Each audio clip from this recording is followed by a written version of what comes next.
할렐루야. 아멘. 우리에게 부활의 기쁨을 안겨주기 위하여 사망 권세를 깨뜨리고 부활하신 우리 주님을 향하여 할렐루야 찬양대에서 귀한 찬양을 올렸습니다. 우리 주님께서 영광 중에 받아 주신 줄로 믿습니다.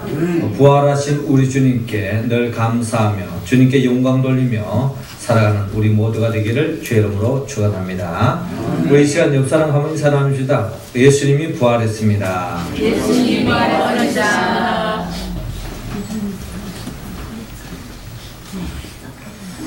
지난 4월 20일은 장애인의 날이었습니다.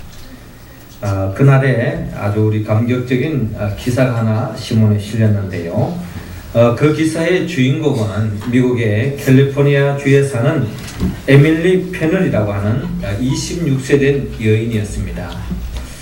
이 여인에게는 한 가지 간절한 소망이 하나 있었는데 그 소망은 다름이 아니라 사랑하는 자신의 딸, 6살 되게 되는 이 딸을 이 두 손으로 한번 이렇게 꼭 안아보는 것이 이 여인의 아주 간절한 소망이었습니다.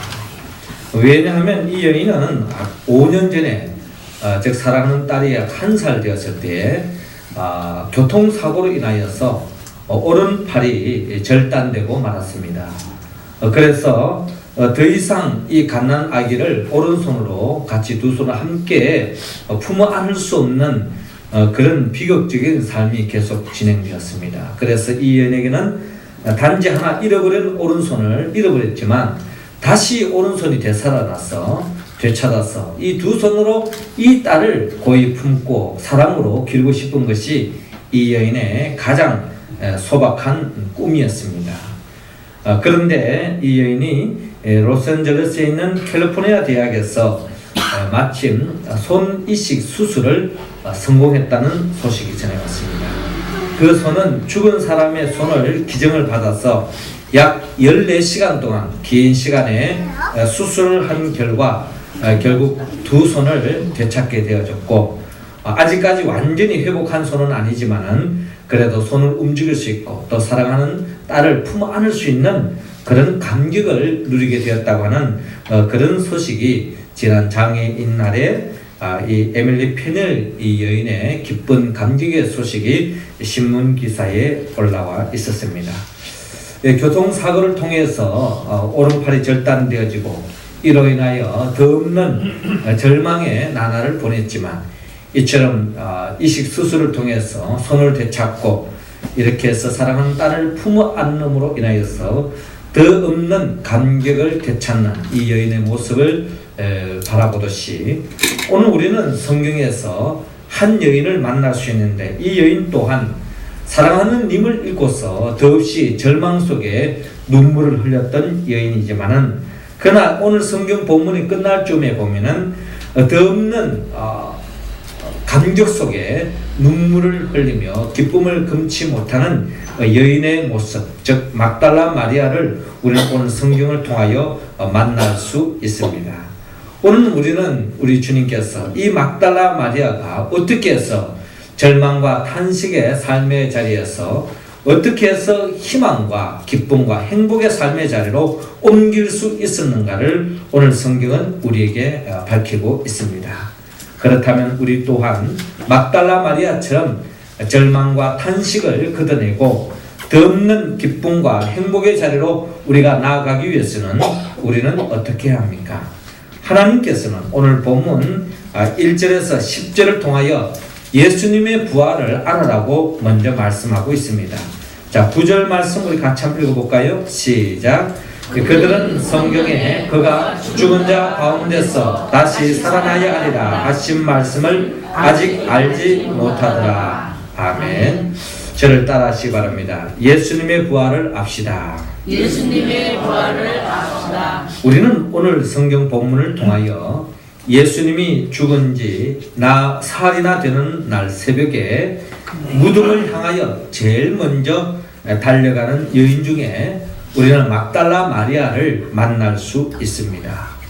이 막달라 마리아는 성경에서 어떤 인물인가 하는 것을 누가복음 8장에서 잘 밝혀주고 있는데 이 막달라 마리아는 흉악한 7 귀신에게 사로잡혀서 고통의 나날을 보냈습니다.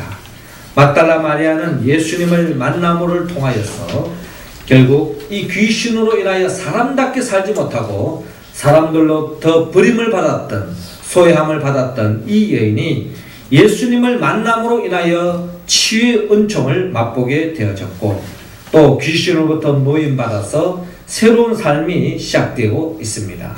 그런데 이 그녀가 예수님을 그토록 사랑하고 받은 은혜에 조금이라도 보답하기 위해서 오늘까지 예수님께 봉사하고 헌신적인 삶을 살아왔는데, 그렇게도 사랑했던 그 예수님이 이제 체포를 당하여서 십자가에 못 박혀 죽음에 이르는 그 같은 상황에 직면하게 되었습니다.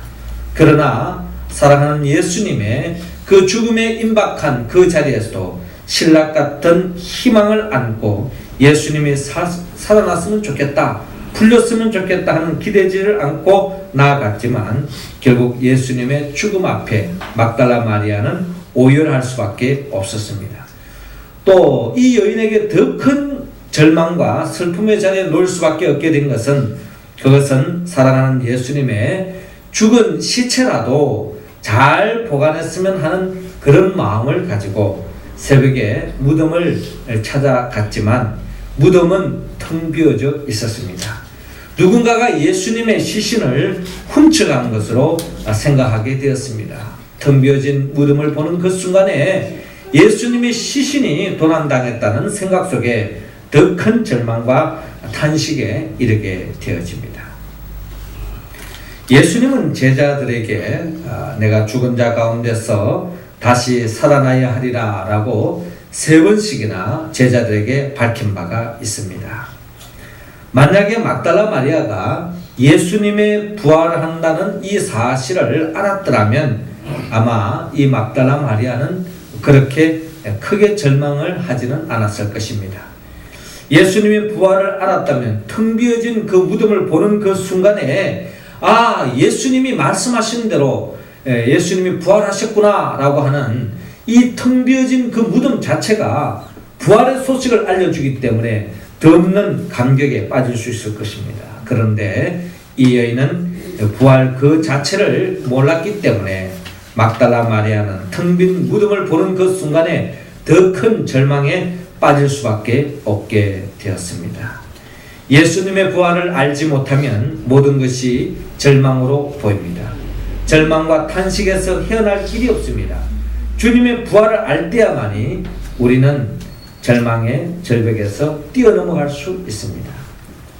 성경은 우리에게 부활의 소식을 예수님의 부활 외에도 구약 성경을 통하여, 신약 성경을 통하여 죽은 자 가운데 부활한다는 사건을 우리에게 알려주고 있습니다. 특별히 열왕기상 17장에 보면은 엘리야 선지자가 사브랏 가부가 아들이 죽었는데 그 아들을 안고 다락에 올라가서 하나님 앞에 간절히 기도했을 때에 이 사브랏 가부가 죽은 자에서 병들어 죽은 이 사브랏 가부가 살아났다고 하는 소식을 우리에게 들려주고 있습니다. 열왕기상 17장을 보더라도 엘리사가 수렙 여인의 아이가 죽었는데 그 아이를 위해서 문을 닫고 하나님 앞에 간절히 기도했을 때 그 아이가 재채기를 7번 하면서 살아나는 역사가 일어나는 것을 볼 수가 있습니다. 신약 성경에도 예수님께서 회당장 야이로의 딸이 죽었을 때에 예수님께서 방에 들어가 이 죽은 딸을 향하여 달리다굼, 즉 소녀야 일어나라 라고 명령했을 때에 소년이 다시 일어나는 사건이 일어납니다.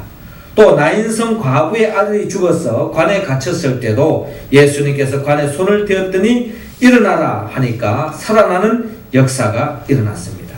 뿐만 아니라 우리 모두가 잘 아는 것처럼 요한복음 11장에도 죽은 지 날이나 지나서 썩은 냄새가 나는 이 나사로를 향하여 돌문을 옮기라 라고 말하면서 나사로야 나오라 라고 명령할 때에 나사로가 무덤에서 나오는 그와 같은 죽은 자 가운데 살아나는 역사가 일어나는 것을 성경은 우리에게 밝혀주고 있습니다. 이처럼 죽은 자가 살아나는 기적을 보여주는 것은 결국 이 모든 것이 예수님도 죽은 자 가운데서 살아나고 있음을 알게 하기 위함이었습니다. 마틴 루터는 아무리 험한 시험과 역경이 몰아친다 할지라도 사망 권세를 깨뜨리고 이기시고 부활하신 예수님을 생각하면은 우리는 새로운 소망과 용기가 넘친다라고 역설한 바가 있습니다. 그렇습니다. 우리의 삶의 자리에 어떠한 시험과 역경이 온다 할지라도 사망 권세를 깨뜨리고 부활하신 예수님을 알면, 즉 예수님을 생각하면 어떠한 소망, 우리는 어떠한 시험과 역경도 이겨내고 소망과 용기가 가질 수 있다는 것입니다. 사랑하는 성도 여러분, 부활하신 예수님을 알므로 우리는 절망과 슬픔의 자리에서 머물러 있지 말고 또한 부활하신 주님을 알므를 통하여서 더 없는 기쁨과 행복의 자리로 소망 가운데 나아갈 수 있기를 주의 이름으로 축원합니다. 두 번째로 우리 주님은 절망과 탄식에서 벗어나 기쁨과 행복의 자리로 나아가기 위해서는 오늘 본문 11절에서 15절을 통하여 예수님의 부활을 또한 믿으라고 우리에게 말씀하고 있습니다. 자, 15절 말씀 우리 할렐루야 찬양대원들 읽어주시기 바랍니다. 시작. 예수께서 이르시되 여자여 어찌하려면 누구를 찾느냐 하시니 마리아는 그가 동산지인 줄 알고 이르되 주여 당신이 옮겨거든 어디 두었는지 내게 이르소서 그리하면 내가 가져가리이다. 아멘. 저를 따라가시기 바랍니다. 예수님의 부활을 믿읍시다. 예수님의 부활을 믿읍시다. 우리는 오늘 성경 본문을 통하여 사랑하는 주님 앞에 주님의 그 죽음 앞에 대성통곡하고 있는 막달라 마리아를 만날 수 있는데, 이 슬픔에 잠겨있는 이 막달라 마리아를 만나고 대화를 나누시는 부활하신 예수님을 우리는 만날 수 있습니다. 예수님은 부활했습니다. 사랑하는 막달라 마리아를 만납니다. 그리고 대화를 나누고 있습니다. 그런데 부활하신 예수님을 만나고 대화를 나누고 있지만 예수님을 알아보지 못하는 막달라 마리아를 우리는 바라볼 수 있습니다. 참으로 안타까운 일입니다. 부활을 알지 못하고 믿지 못하는 사람은 죽은 사람이 다시 살아난다 할지라도, 그리고 막달라 마리아처럼 부활하신 예수님을 대면하도 알 수가 없는 것입니다. 믿을 수가 없는 것입니다. 우리는 부활하신 예수님을 알고 믿을 때야만이 부활의 신비에 참여할 수 있고 부활의 축복을 경험할 수 있습니다. 부활하신 예수님을 통하여 부활에 대하여 알든 모르든 또는 믿든 안 믿든 부활 그 자체는 존재한다고 성경은 우리에게 증거하고 있습니다. 제가 부활주일마다 나누는 이야기가 있습니다. 어느 여름이었습니다. 하루살이가 메뚜기에게 하루 종일 논에서 재밌게 놀았다고 합니다. 그래서 해가 서산으로 기울 쯤에 이 메뚜기가 하루살이에게 이렇게 말했다고 합니다. 얘 하루살이야, 이제 저녁이 되었으니까 이제 오늘 그만 놀고 내일 또 우리가 만나서 놀자꾸나 라고 이야기한 것입니다. 이 말을 들은 하루살이는 메뚜기의 말이 무슨 말인지 몰라서 되묻고 있습니다. 메뚜기야, 내일이 뭐니? 어떻게 내일 또 놀자고 하는 거냐? 라고 물어보는 것입니다. 그때 메뚜기가 내일에 대해서 설명하고 있습니다. 잠시 후면은 하늘에 별들이 반짝이고 모든 동물들이 다 잠을 자게 되는데, 잠을 자는 이 밤이 지나고 나면은 내일이 온다고 친절하게 하루살이에게 들려주었습니다. 그러나 하루살이는 내일을 이해하지 못했습니다. 오히려 메뚜기를 보고서 날이 더워서 정신이 좀 나갔나 보다 라고 생각했다고 합니다. 그 후로 메뚜기는 그때의 그 하루살이를 그 다음날 만나보지 못했다고 합니다. 결국 하루살이를 만나는 것을 포기하고서 이 메뚜기는 논에 가서 만난 개구리와 친구가 되어서 그의 여름을 아주 즐겁게 지냈다고 합니다. 이었고 가을이 오고 날씨가 차가워지자 개구리가 메뚜기에게 이렇게 말했다고 합니다. 메뚜기야, 우리가 이제 가을이 오고 이제 겨울이 다가오니까 이제 우리가 헤어질 때가 다 됐다. 우리가 이제 내년에 다시 만나서 함께 놀자꾸나 하고 개구리가 메뚜기에게 이야기했다고 합니다. 그때 메뚜기가 머리를 가ық거리면서 내년이 뭐냐고 개구리에게 물었습니다. 개구리는 내년에 대해서 설명했습니다. 흰눈이 천지를 뒤덮고 얼음이 얼고 몹시 추워서 모든 개구리가 땅속에 들어가서 오래오래 겨울잠을 자고 나면은 다시 따뜻한 봄이 오는데 그때가 내년이라고 일러주었습니다. 그러자 메뚜기는 개구리가 하는 말을 이해하지 못했습니다. 오히려 개구리를 보고서 날이 추워지니까 정신이 나간 모양이라고 놀려대었습니다. 하루살이나 메뚜기는 내일이나 혹은 내년을 경험하지 못했긴 생명입니다. 그러므로 하루살이에 있어서는 내일이라는 것은 존재하지 않습니다. 또한 메뚜기에 있어서도 내년이라는 것을 믿으려고 하지 않습니다. 그러나 이들이 믿지 않는다고 해서 내일이 없거나 내년이 존재하지 않는 것은 아닙니다. 그들이 알지 못하더라도, 그들이 믿지 못하더라도 내일이나 내년이 엄연히 존재하는 것입니다. 그렇습니다. 믿든지 믿지 않든지 내년과 내일이 존재하듯이 성경을 믿든지 믿지 않든지 죽음 그 이후에 세계가 있고 부활이 있고 영생과 영벌이 있다고 합니다. 이 사실을 믿는 자와 믿지 않는 자의 차이는 너무나도 크다는 것입니다. 그렇습니다. 사랑하는 사람의 죽음 앞에 우리는 좌절하고 오열할 수밖에 없습니다. 그리고 예수가 부활하심을 믿을 때에 죽음 뒤에 부활이 보입니다. 좌절과 역경 속에 벗어날 수 있습니다. 그러나 예수님의 부활을 믿지 않으면 부활하신 예수님이 눈에 보이지 않습니다. 오늘 본문 15절에도 잘 나타나 있는 것처럼 15절에 보다시피 예수께서 이르시되 여자여 어찌하여 울며 누구를 찾느냐 하시니 마리아가 그가 동산직인 줄 알고 이르되 주여 당신이 옮겼거든 어디 두었는지 내게 이르소서 그리하면 내가 가져가리이다 라고 말하고 있지 않습니까?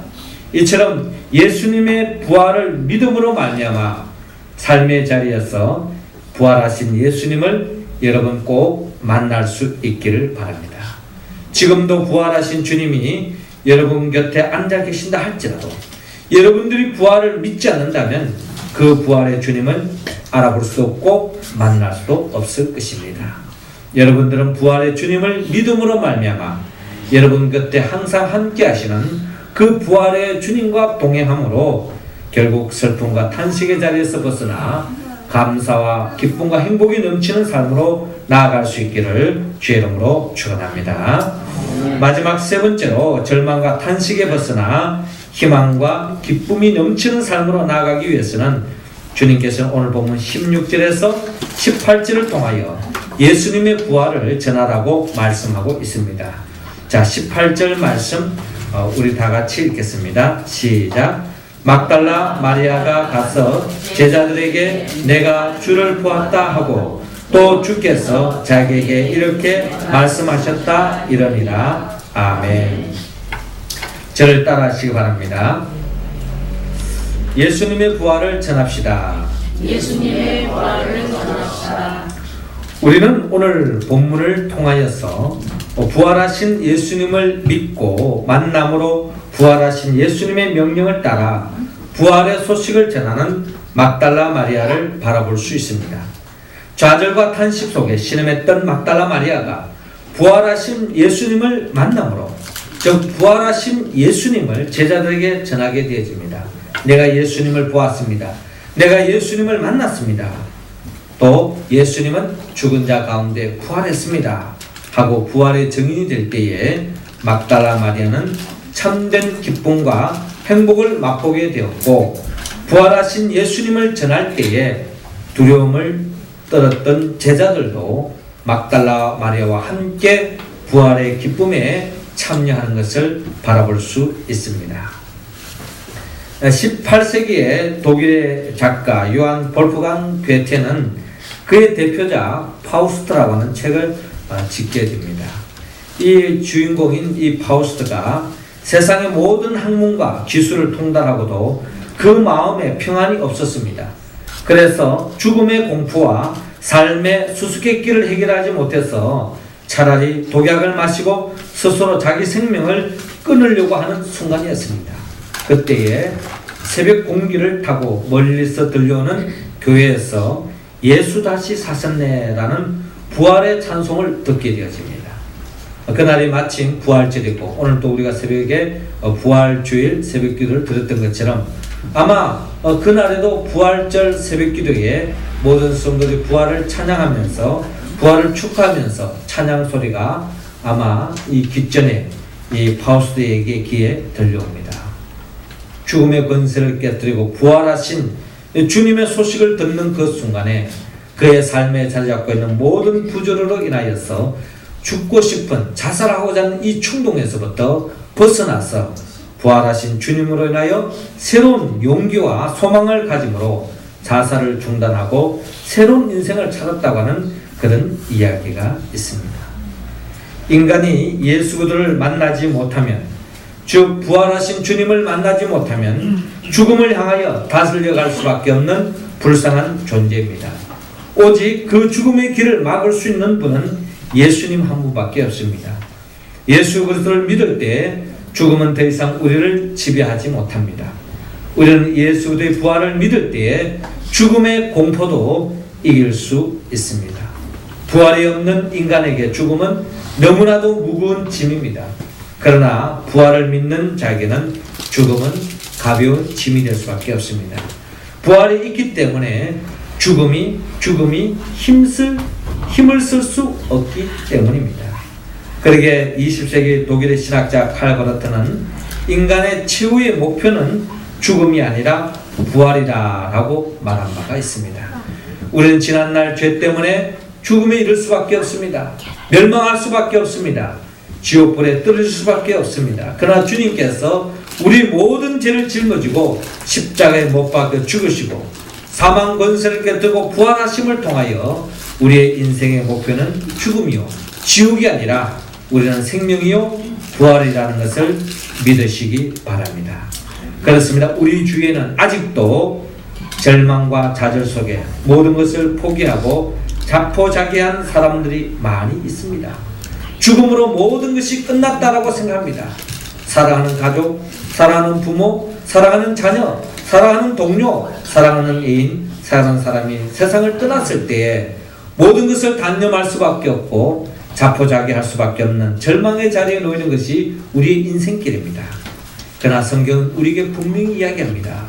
예수 그리스도의 부활하심은 결국 부활의 첫 열매가 되어서 우리 또 예수를 믿는 그 순간에 죽음으로 끝나는 것이 아니라 부활의 생명에 참여하며 영생에 이르게 한다고 또한 주님께서는 우리에게 약속하고 있습니다. 이 부활의 소식을 아직도 알지 못하는 자들에게 예수의 부활의 소식을 전하여서 더없이 참된 부활의 소망을 가지고 참된 희망과 행복의 삶으로 열어가는 꿈꾸며 살아가는 우리 모두가 되기를 주의 이름으로 축원합니다.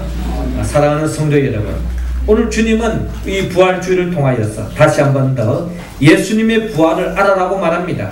그리고 예수님의 부활을 믿으라고 말합니다. 그리고 예수님의 부활을 전하라고 말합니다. 이때에 우리에게 참된 행복과 기쁨의 자리에 이룰 수 있다고 성경은 약속하고 있습니다.